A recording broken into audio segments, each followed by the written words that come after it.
Welcome to the Gabrielle Lara Show podcast.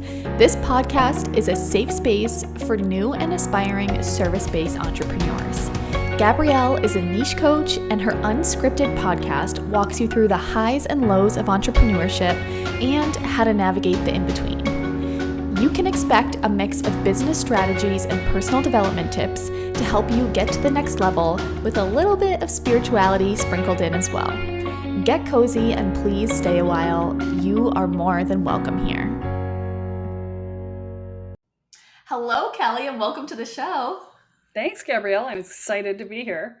Oh my gosh, this is going to be such a fun one, my friends. So today we are talking all about how to stop self-sabotaging, which is a mouthful. And right before me and Kelly hopped on, I was like, Lord, I hope I can say that okay.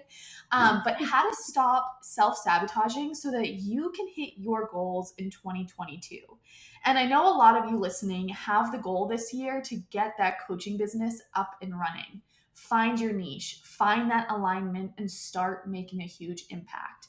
So I invited Kelly on, who I'll ask her to share her story in a second so that you guys can get to know Kelly, to really help walk us through what self-sabotaging is and how to stop doing it so that you can really find that energetic alignment to start owning your goals, start your business, and put yourself out there. So if that sounds like something that you are looking to do this year, please listen to this episode. It'll also be on YouTube for those of you who are just listening to the audio right now, and the link will be in the show notes. So before I go any further, Kelly, we're really excited to have you here. And one of my favorite questions, I have two favorite questions during each podcast interview. And the first one is for you to please share your story. And then at the end, I will tell you what my last favorite question is. But I'd love for you to introduce yourself to the audience and, what is your story? How did you get where you are? Oh, well, that's a long question. But it's the best question. I love hearing people's stories so much and their background and just I love it. Okay, well, here we go. My name is Kelle Sparta. I'm a transformational shaman. I call myself the Spirit Doctor because I help people get through things that, they're challenging their spirits and find their authentic selves. And I really, there hasn't been a time in my life when I wasn't doing this work. My mother raised me in the New Age movement, so I was raised on Seth and Ram Dass and Abraham Hicks and J.C. Knight, and there was always some sort of personal growth or spiritual recording going on in the background in my entire childhood. And yeah, I mean, my mother brought Est home when I was 6 years old, which is a not kind, gentler version of Landmark. So, it was the early precursor to Landmark that was much more in your face than Landmark is, Landmark's pretty in your face. So that's saying something. My mom said I was talking to ghosts in my crib.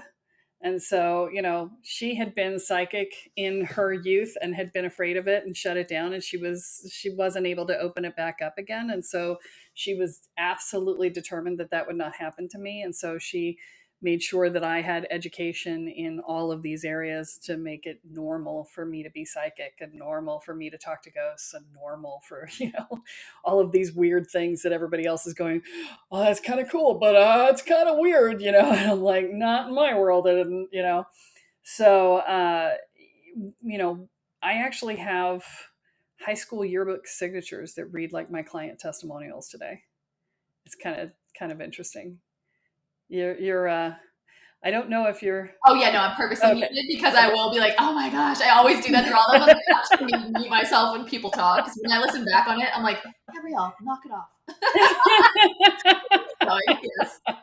Yeah, so I got to a point in my life. I hit my Saturn return at 28, and I looked at my life and I'd like built the American dream. Right. I had the trophy husband. I had the big house. I had a business that was successful. I was a pillar of my community. I was volunteering for Habitat for Humanity like 40 hours a week. And by all outward signs, I had made it. And I was miserable. I hated my life.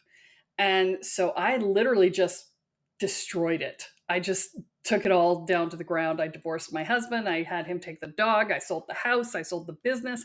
I quit the community work, and I moved out of state to live with a bunch of people I met at the Renaissance Fair, who, as it turns out, all ended up being shamans.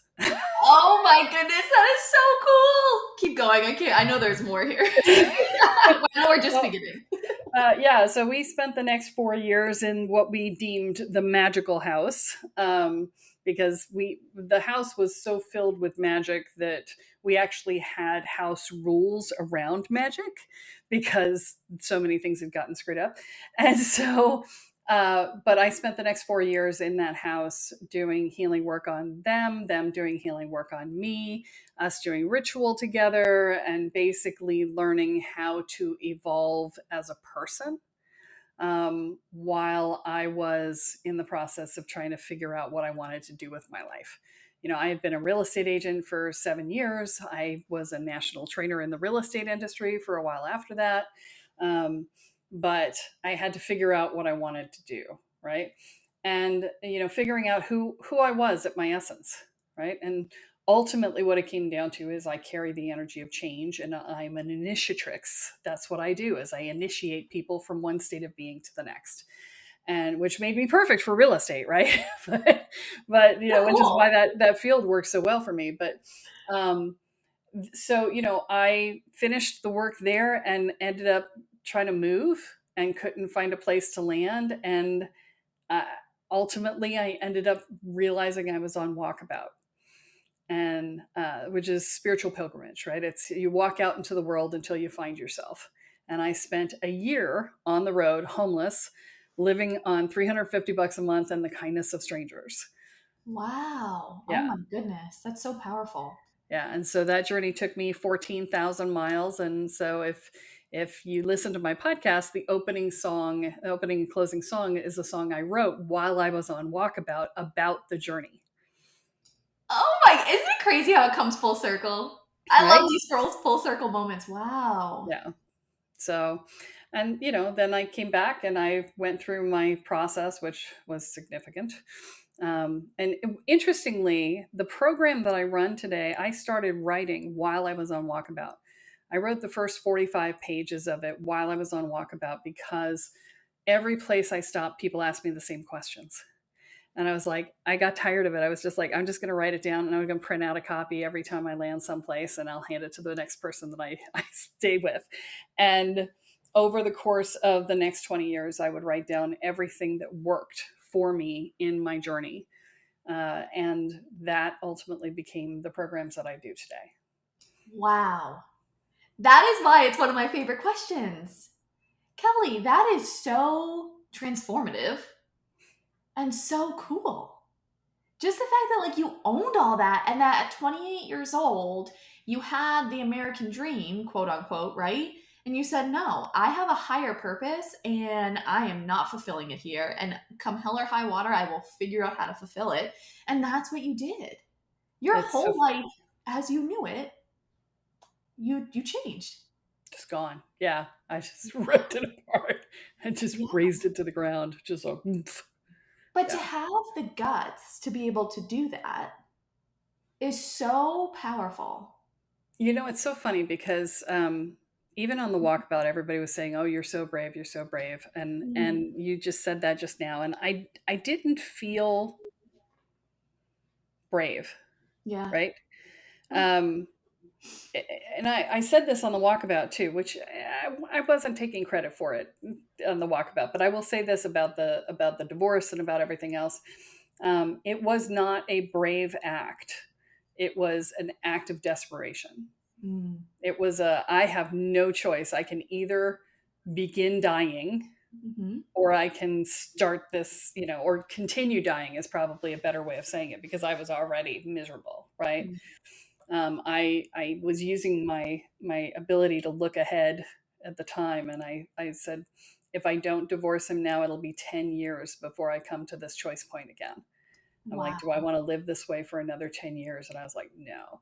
And Mhm. honestly, the only thing keeping me there was that I didn't want to be a failure. And Mm. I was like, I can't be a failure. I can't be a failure. I've never failed. I don't fail. It's not who I am. Right.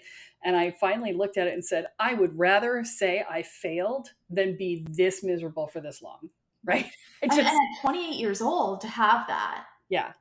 that is so, I'm 28 years old as I'm sitting here and be like, that's so young. And my own horn did not mean to do Welcome that, to your but Saturn return. yeah, right. Yeah, I'm acting like I'm 38 years old, looking back like, oh my god, you youngster. I'm like, oh, hold on a second, I'm 28.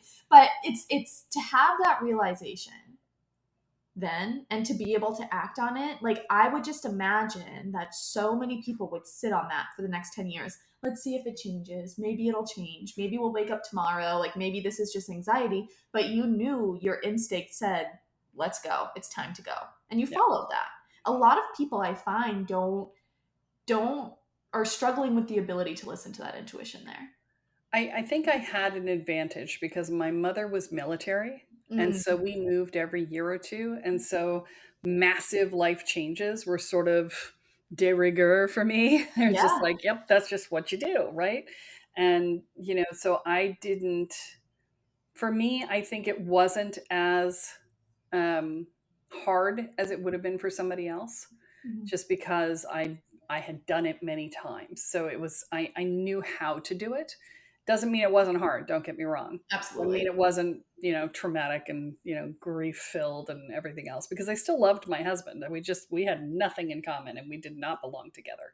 Yeah. So, there was no way we were going to be happy.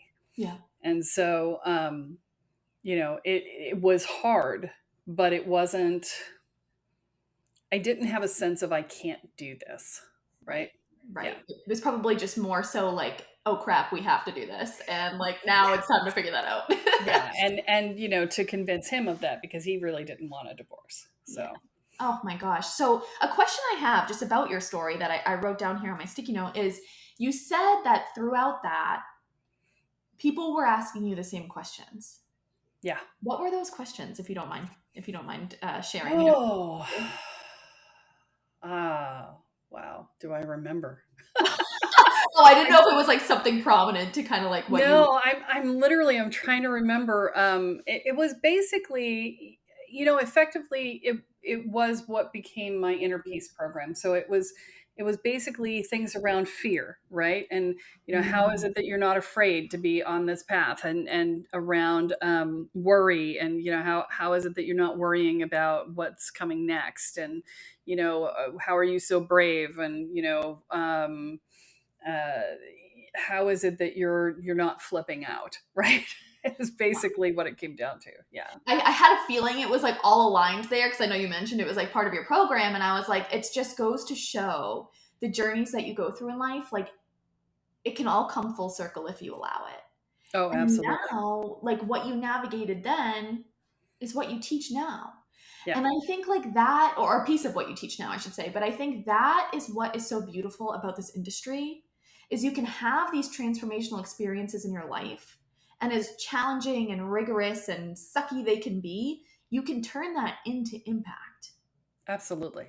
And I Yeah. think it's so beautiful that you're doing that. So let's chat through, let's kind of switch gears here a little bit into self-sabotage. So the first question I want to ask around that, I always like to define something before I jump into it because, one, I think it's important. If people have heard that word and they don't know what it means, I want them to know what that means, of course.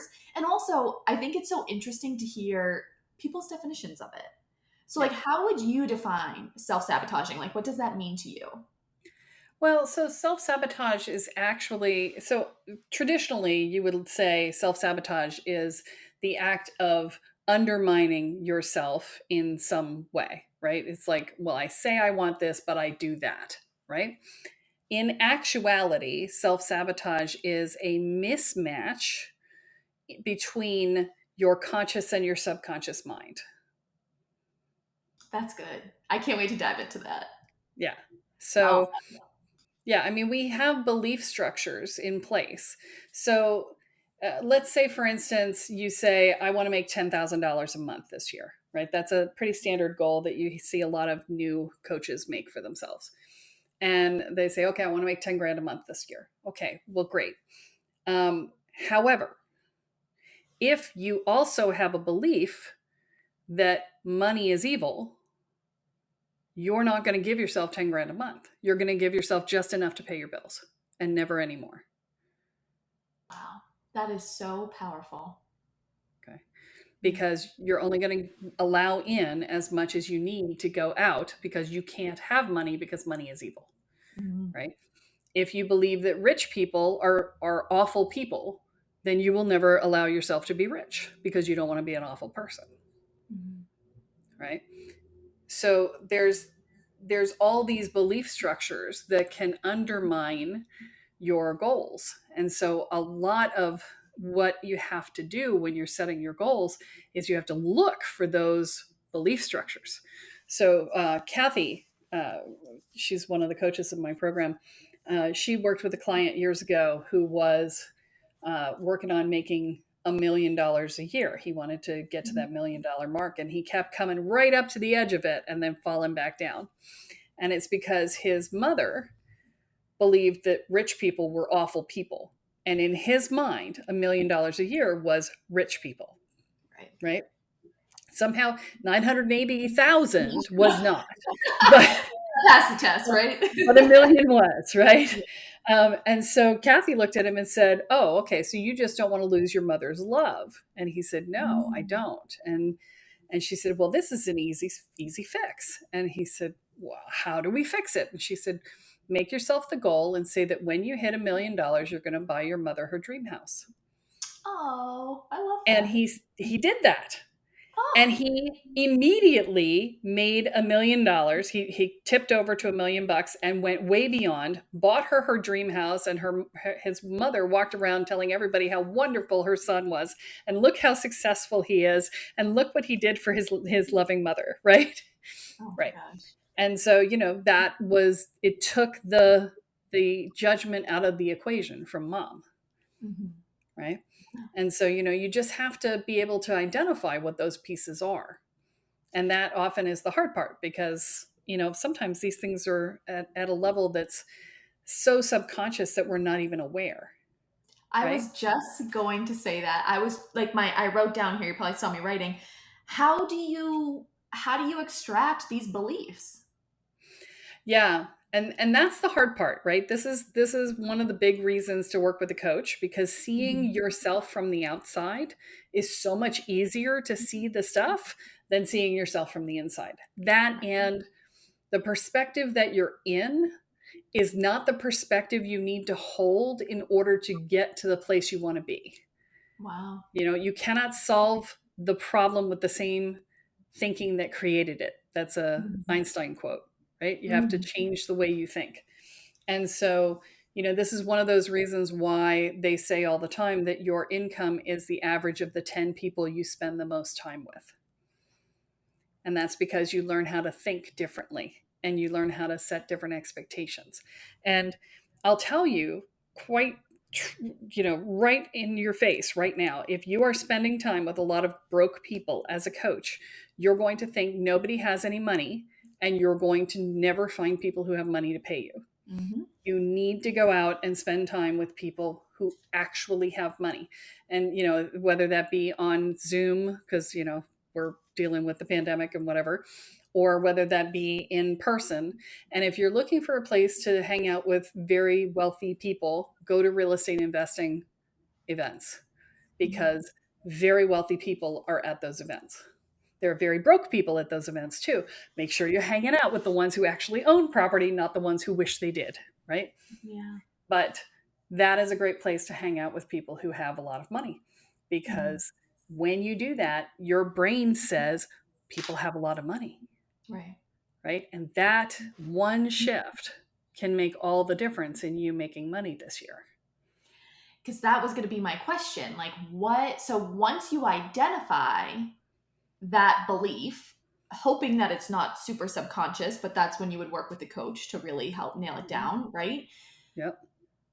How would you alleviate that, right? Like, how would you switch that perspective? So, like you said, hanging around with rich people in that instance, what other examples or things have people done? Well, so, another example is sometimes you've got a family, you come from a family and you're the you're the only person making good money, and everybody else is working, you know, minimum wage, or, you know, low end blue collar or something like that. And you know, or your parents never made good money. Sometimes this is the case too. It's not, doesn't have to be the whole family, it can just be your parents sometimes, where you know that it would hurt your father's feelings or your mother's feelings if you made more than they did, that they would feel inadequate. And so you hold yourself back so that you don't make them feel inadequate, right?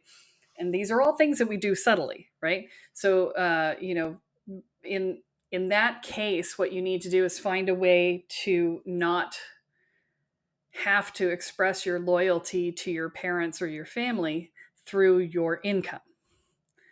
So you have to be able to say, look, I belong to my family because I share DNA with them. I can be loyal to them by showing up for family dinners. You know, I don't have to keep Right. myself poor to make them feel better, right? For Right. me, for years, it was my father. The only way my father showed me that he loved me was by sending me money, and Mm. so I had to keep myself poor so that he could keep showing me he loved me, right? And so I had to transition that and find other ways to receive his love before I would allow myself to make money. Wow. And like that is so powerful. And what just keeps coming into my head is like how the universe just lines these up. Oh It yeah, just it lines these up for you. Like you will stay poor if you keep associating love from dad with money. yeah, That's where it's going to stay. Right? But yep, until you up level, right? Or however you want to put it, until you alleviate that some way, somehow, it's going to keep you where you are. yeah. Get to the next level, you must shed that. Like it's so interesting to me. Yeah. Well, and becoming an entrepreneur, especially if you've never run a business before, is an identity change. Oh You know, you have to become someone else, right? You, because the person who is thinking like an employee is not going to be the person who's going to make money as a business owner. And I had this issue with when I lived with that group of people. I actually owned a retail store at that point where, you know, we did, it was a new age store, right? And I owned it with one of my roommates from that house. And he had never been an entrepreneur before. And so, you know, we were both getting ready to go to this festival that we were going to, and we were both doing everything the same, but he had vacation brain, employee brain, and I had business brain on.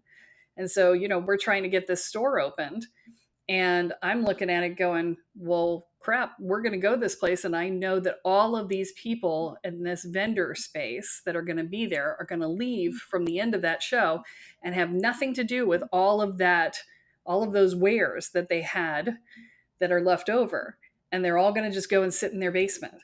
And so I wrote up a consignment contract and brought it with me to the event and said, you know, and I walked around on the last day and said, hey, you want to get rid of your stock? Put it in my car. I'll sell it for you in my store. And I got to stock my entire store for free.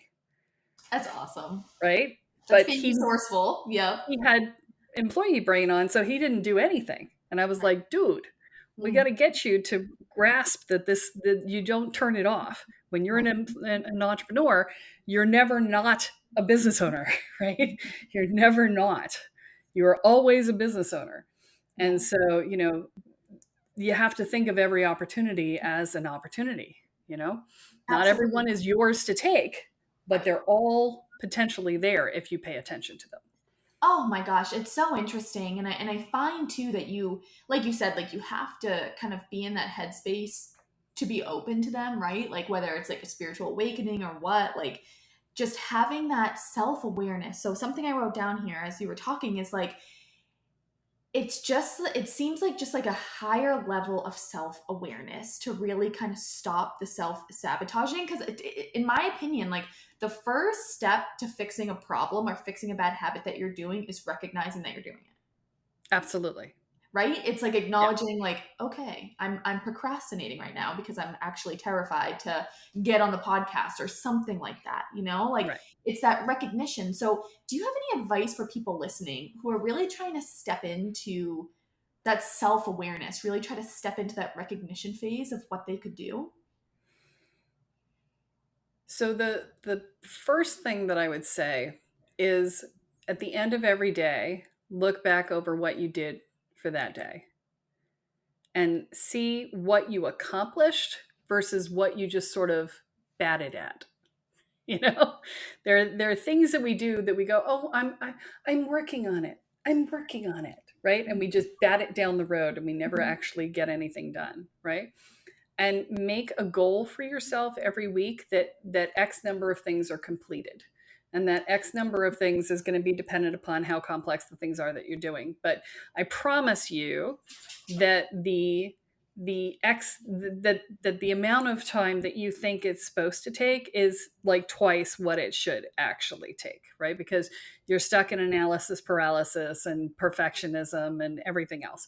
Done is better than perfect every freaking time. Okay. I 100%. can't tell you how many times I've sent out things that were not right and Mhm. it didn't matter. Right. Either somebody came back and said, hey, did you see that this wasn't right? Or, hey, you missed this link here, or, hey, blah, blah, blah. And then I got to send out another email that went, oh crap, I screwed up the link. And like 3 times as many people saw it because I sent out the second email. Right. And so, it actually benefited me to screw it up. So, Yeah. I don't, I cuss a lot on my podcasting. Is it Oh, cuss okay? it out, Oh, sister. good. Go right All ahead. right. So I will tell you what I tell my students, which is you need to have the attitude of fuck it up Yes. hard. Right. Yes. I love it. It's just like, go in with the attitude that you're going to screw up. Yeah. And then anything you do that isn't complete failure is actually progress, right? It's a win, right? When you give yourself permission to fail, you give yourself permission to succeed. 100%. Yeah. That was just so beautifully said. And something I wrote down here as you were walking through that is like, I find that once you have that self-awareness, you start developing more discipline, right? You start developing more respect for yourself because Yes. at the end of the day, staying disciplined is having respect for yourself. It's saying, this week I'm getting these 3 big goals done come hell or high water. If I Yes. get the stomach bug, yeah, I'm going to rest, but I'm just going to work further into the night, whatever it looks like for you. Like, come hell or high water, you're getting it done. And I just see, and I hope everyone listening sees this too, but just such a journey that you just walked through in these past like 25 minutes of, you start at a particular place, you gain that awareness turns into you realizing like, well, wait a second, I have respect for myself. Like, I'm going to allow myself to fail because I want myself to win so badly. Right. And throughout that journey, you're going to have obstacles thrown in the way. Right. Like I just want to say something Go about the ahead. obstacle, Yeah, if I can jump in, please, yeah. because this is one of the big things. You can either focus on the obstacle or you can focus on the goal. Yes. But whichever one you focus on is where you'll end up. Yep. Because if you focus on that obstacle, you're going to be right up on it.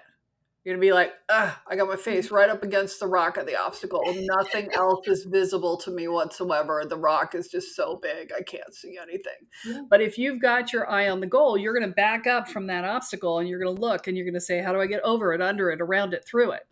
Right? And that's what you will do because your eye is on the prize, right? What you focus on expands. So that's the key, is to not invest in the obstacle. Oh, that I love that you interjected with that because that's like what they say, like where focus goes, where energy flows, or something like that. Or energy goes where focus flows. There's some sort of something like that with energy and focus, but it's true. Like you have, and especially as an entrepreneur, like you must be resourceful, just like you with your store, very resourceful, right? That's how you got your store stocked for free. And so you can either run straight into the rock or we say, we're going under it. The rock's going to be there, Right. and that's fine. But there's a lesson to learn within that rock. So I'm going to take that lesson, because something like my coach says all the time, she always says, new level, new devil. From 0 to 50K. Every time. Yep. From 50K to 100K. Like, whatever it is, there's going to be a new devil. And it's up to you. Like, and I always say, you are either going to sink or swim, but it's going to come down to you each time. You sink because of yourself, or you're going to swim because of yourself. It is you versus you in this journey. So you can sit there and you can talk shit about yourself all day and talk shitty to yourself when you look in the mirror, Or you can say, I'm a badass. Let's fucking go. Right. Right? Like, there's Exactly. two ways. Exactly. Yeah. The other thing I'm going to say is from a beginner's perspective, because this hit me so much. I did this so many times and it set me back so much every time.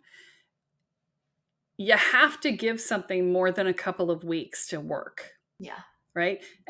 I would like put a class out and give it a couple of weeks and then it didn't work and I would panic and I would pivot to something else and then I'd put Mhm. that out and I'd give it like a month and that wouldn't work and then I'd panic and pivot to something else. And this panic pivot cycle, you have to stop.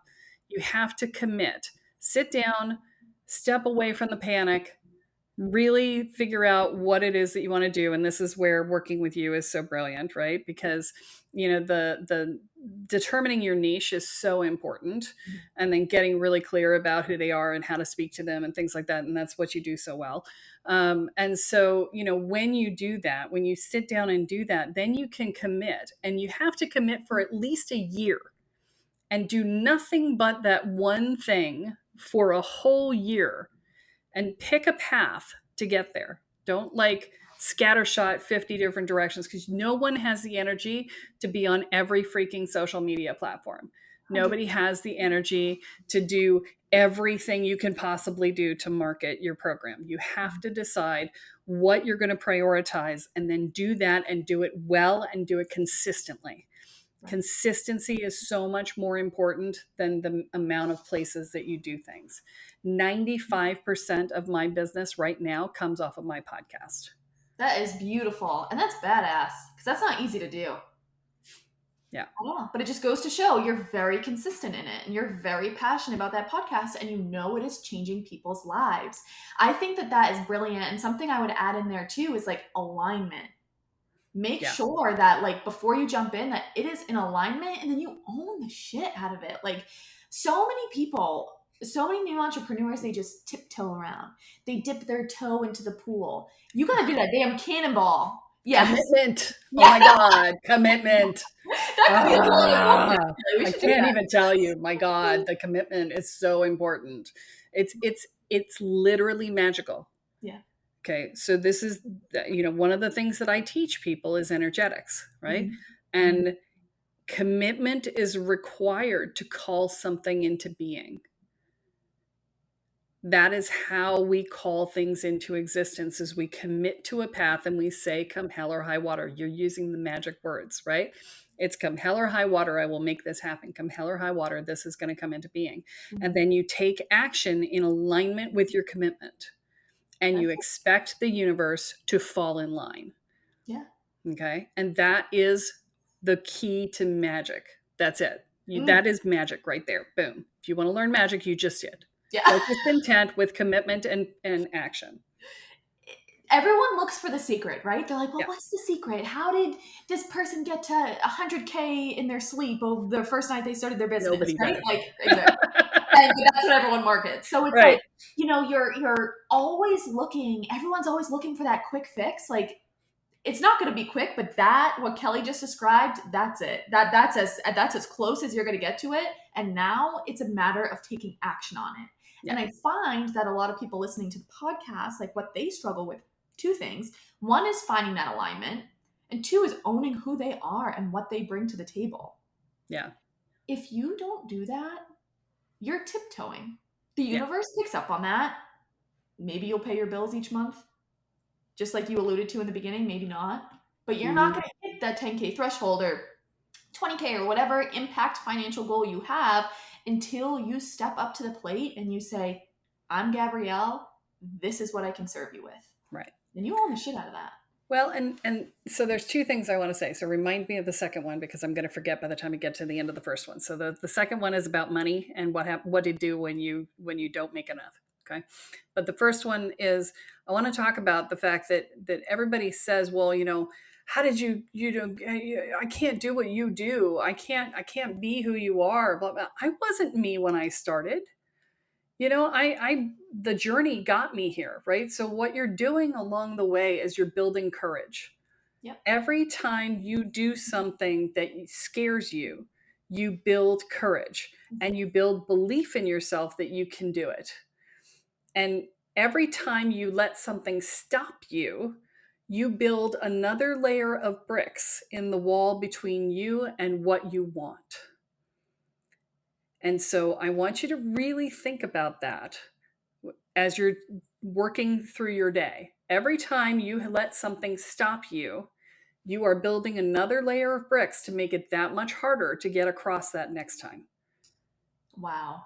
That is so powerful. And it's so interesting you mentioned the word courage, because right before we hopped on here, I got off of a call with my group program that I'm in, and I was telling them how they're in the courage phase. Like, you are in the courage phase. Like, they're navigating the messy middle. No one's watching them yet. They're throwing out like, they're in that phase, that messy middle. And I said, like, the more each time that you just inch forward with courage, you build confidence. Yep. And then you just hit like that. That is crazy. It's such a strong message. Oh, totally true too. Okay. So, money. Yes, I wrote it down. What you do when you don't make enough. That's right. So, here's the thing about the money is that there are going to be months, especially when you're beginning and trying to figure everything out and trying to, find the path that gets you there and whatever. There's going to be months when the month ends before the money ends, or the money ends before the month ends, right? And what you have to do in those moments is you do not want to hide from your money. Okay, you have to stay in relationship with your money if you're going to expect it to come and be part of your life. If you get angry at the money, this is a relationship, right? So if you get angry at money, it's not going to be flowing through your life either. If you get stingy about money and you clamp down on it and you hold tight to it, now you're in control mode and there's no flow when you've clamped down on it, right?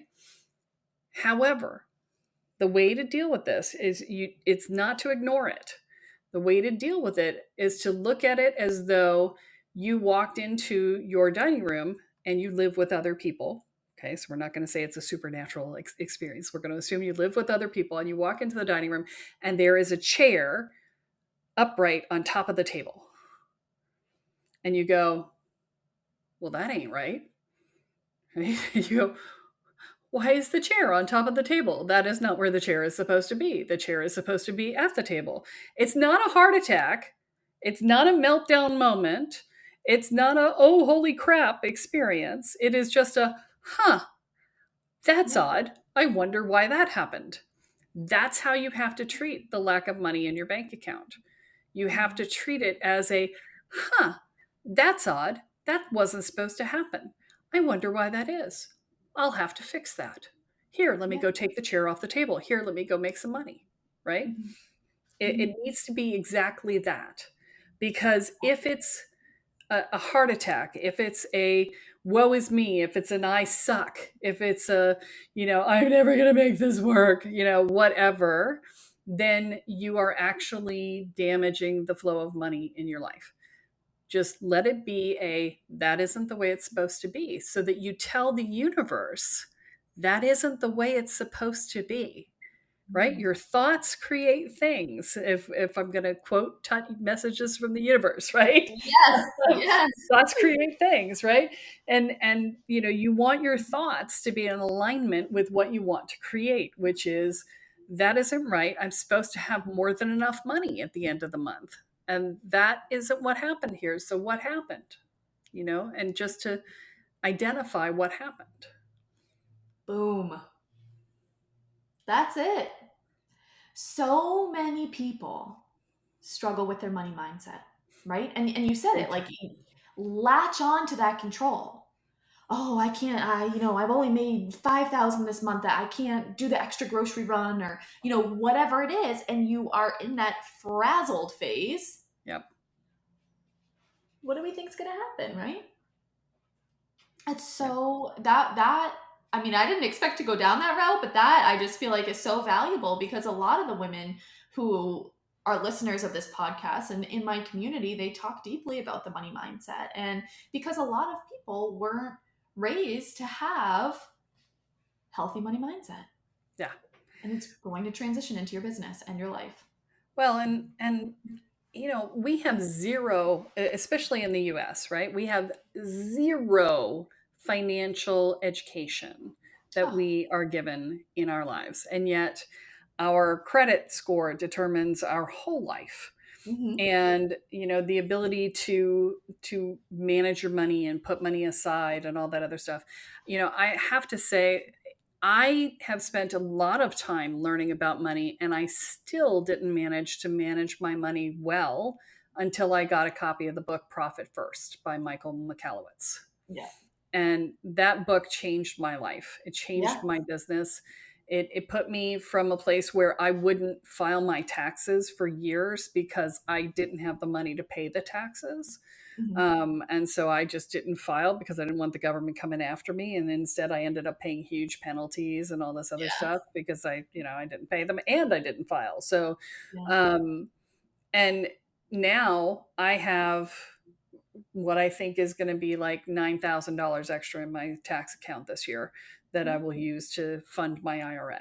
You Yeah. know, I'm Yeah. just like, and I'm I've good. heard that. I've heard that You book know, is very life changing. oh my I God, personally haven't read it, but a lot of people. I just actually a group program I was a part of. A lot of people were talking about that. So I think that's a nudge from the universe. I should read that. I definitely I'm will. telling you, it's huge. And it put me in a position too because I put money aside. I have a savings account for my business.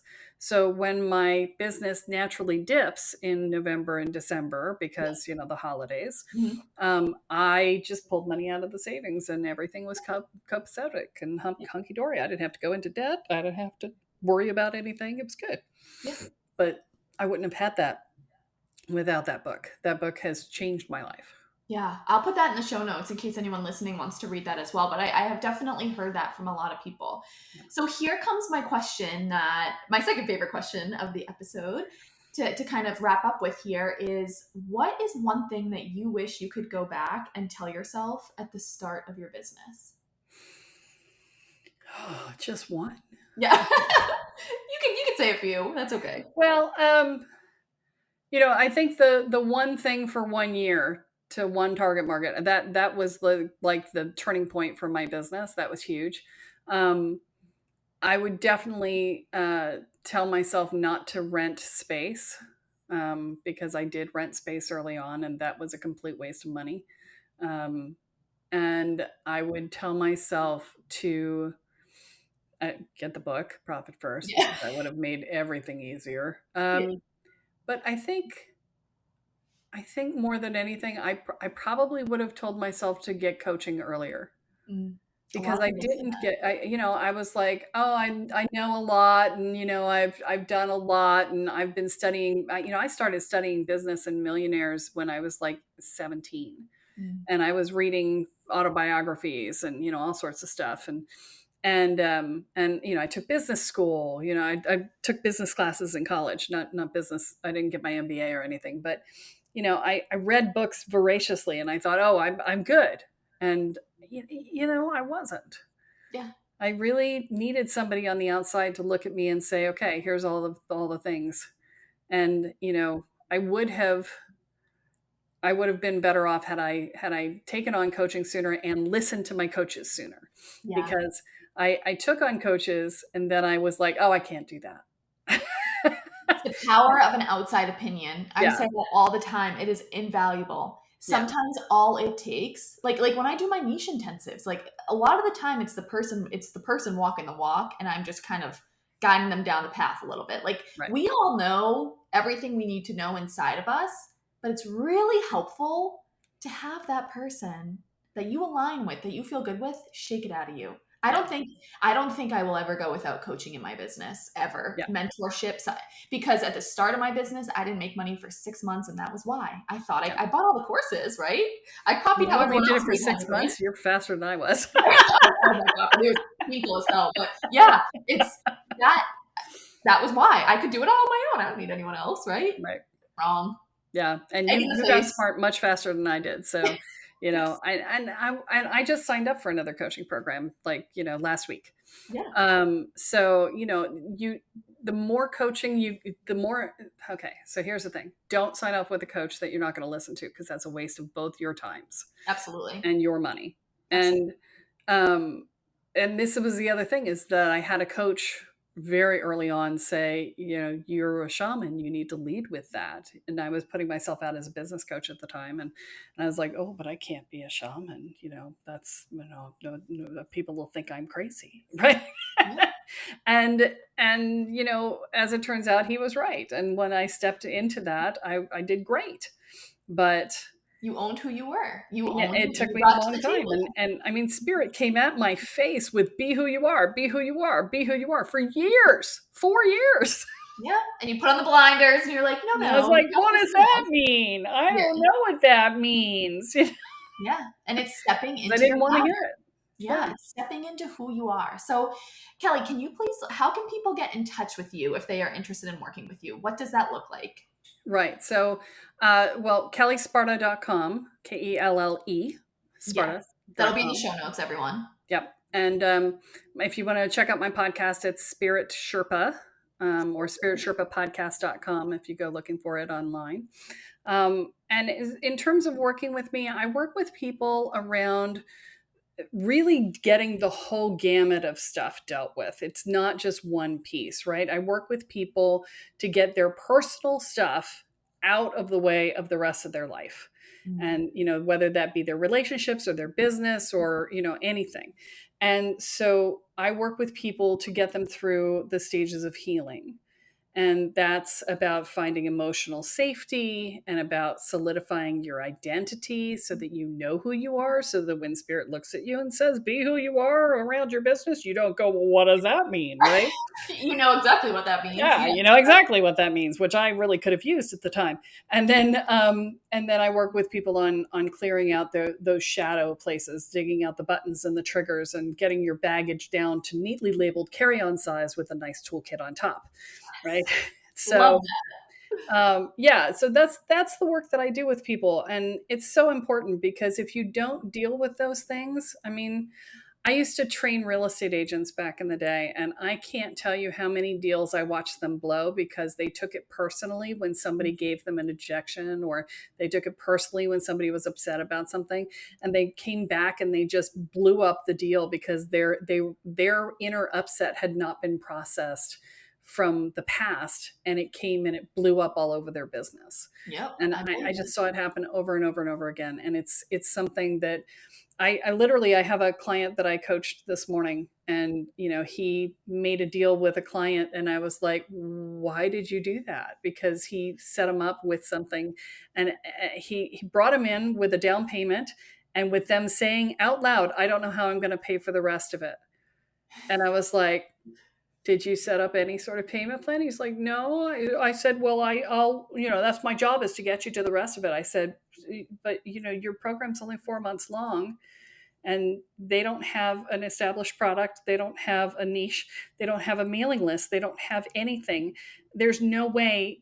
I don't care how good you are. There's no way you can start from zero and get them to have another $4,000 in their pocket to hand you in 4 months. Right. My I'm like, goodness. come on. Yeah. That's crazy. Yeah. And he was like, oh, I said, yeah, you invested in their outcome, didn't you? And he's like, yeah. I said, that's an externalization of your own sense of value. You're trying to prove your value through them. And, Boom. you need to be able to own your own value internally. And that's how you avoid doing that. So powerful, Kelly. I am so, so grateful that you took the time to join us today, because you have just dropped so much wisdom. I can't wait to listen back on this. I mean, oh, so many things I just felt so deeply in my gut. So I truly, truly appreciate you taking the time and providing this value for my audience. Thank you so much. Oh, I was thrilled to be here, Gabrielle. I love talking business because I don't do it on my own. So it just gives me an opportunity to do it. So thank you for that. This was fun. You. If you enjoyed this episode, please be sure to subscribe, rate, and review this podcast and share it with your fellow aspiring entrepreneurs. Thank you so much for listening, my friends, and I'll talk to you soon.